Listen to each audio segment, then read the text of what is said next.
Good morning. How's everybody doing? High five. Good things are coming our way, aren't they? I have a question from the bearded photographer. Hi Lee, what is the best way to navigate around and find BLM land for staying overnight? That is a great question.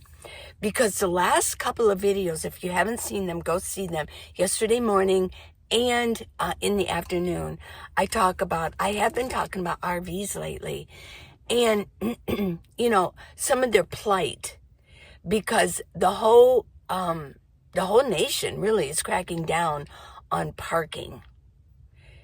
You can't just park in a city, and you can't park for long periods of time like people have been doing. I think it did get out of hand, but I think they probably are using a heavy hand right now. So it is important. I've been letting people know, if you're in a bigger rig, or even if you're in a small one, but if you're in a bigger rig and you like to be in the city at times, it's going to be hard for you to find parking spaces because they're going to come down hard on you.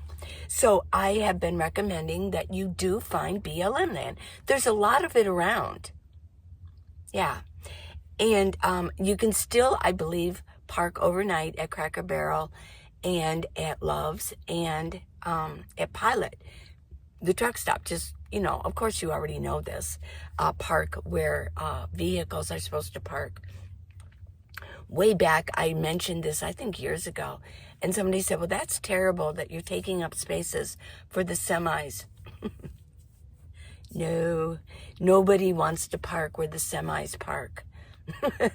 If you've ever done it, obviously you've never done it before, who said that, because it's obvious where semis park and where vehicles park overnight. Okay, so where do you find BLM land? How are you going to do it? If you're new at this, you're going to be confused. Like, well, where do I find BLM land? Well, I'm going to tell you the easiest way to find BLM land, and that's through word of mouth. What you need to do is go on either, I suggest going on Facebook and joining some van life groups. They're everywhere. Just type in groups, van life, nomad life, yeah, travelers, BLM, BLM land. So, that's one of the best ways to do it. And then you can join the group and ask questions. Just say, does anybody know of a place in North Carolina?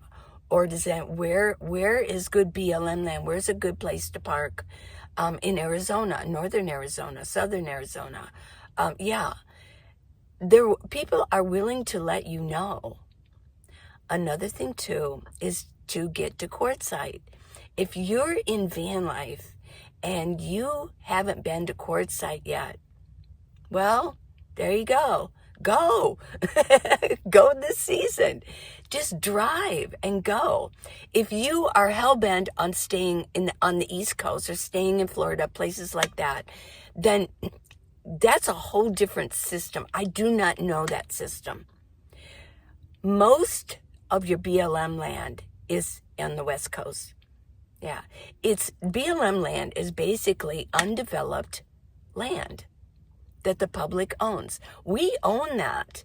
Now, it is managed by the Bureau of Land Management, and it's a federal agency. That's why it's called BLM land. Yeah, the Bureau of Land Management. There's been a lot of talk that BLM land has been diminished over the past 4 years. That's because there was a new rule going on that came from the executive order and during Biden's administration, that they were going to close off some of the Bureau of Land Management, the public lands, and they were selling certificates to corporations under the premise that they were going to restore some of the land. Because public lands are used for all kinds of things. For conservation, for wildlife, for energy, for drilling, things like that. So it's very intricate, and I don't know all the ins and outs of that, but people were really concerned that they were going to take away most of the BLM land. That's not entirely true, at least for now, but it has been diminished a little bit, and but there's still a lot. There's still a lot of land to be had, to be parked on. Okay? Now, most of it is on the West Coast. We're dealing with Nevada, we're dealing with Arizona, Eastern California, parts of New Mexico, Colorado, and Utah. There's BLM land all around there. So it's for the taking. You can park there. And there are rules that you need to stay only 14 days, that's 2 weeks.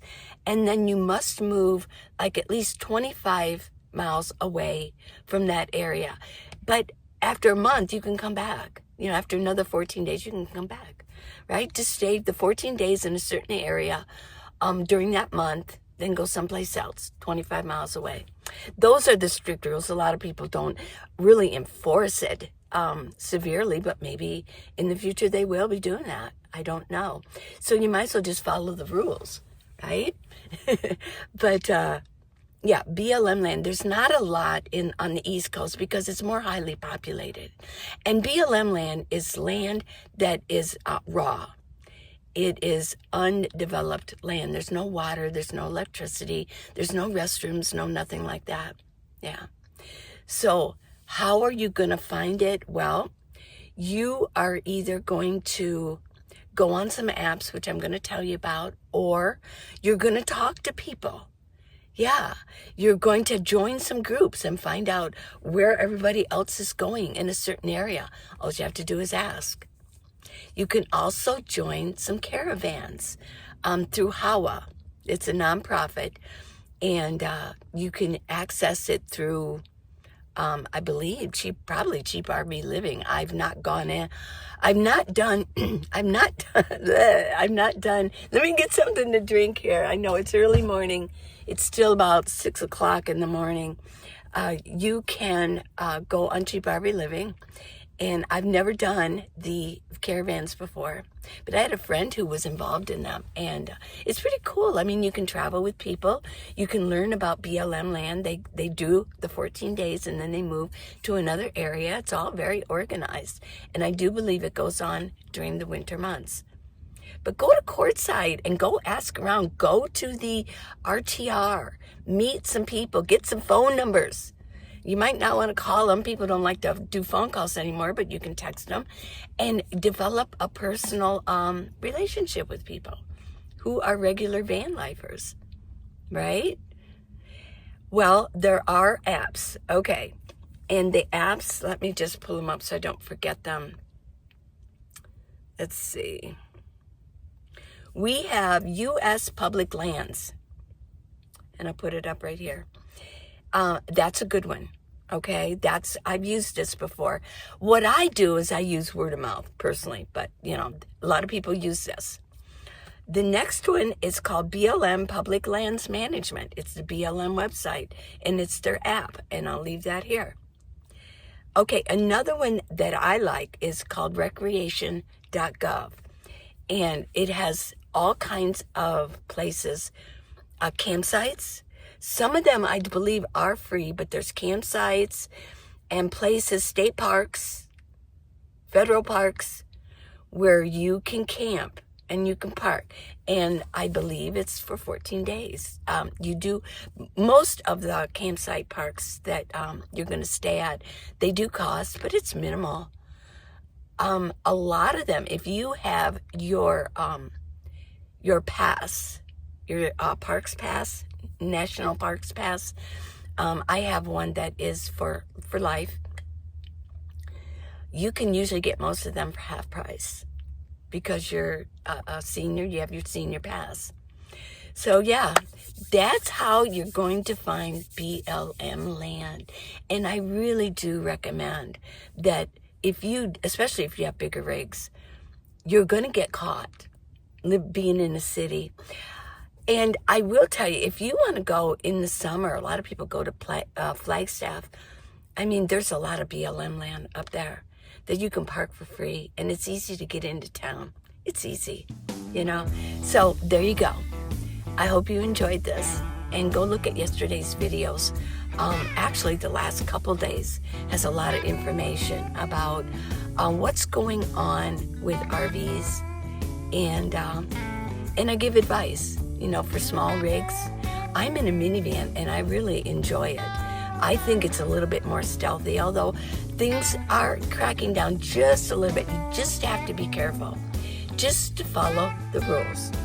Okay? I love you guys. I'll see you this afternoon, okay? Mwah. I love you guys. You go out and have a really good day.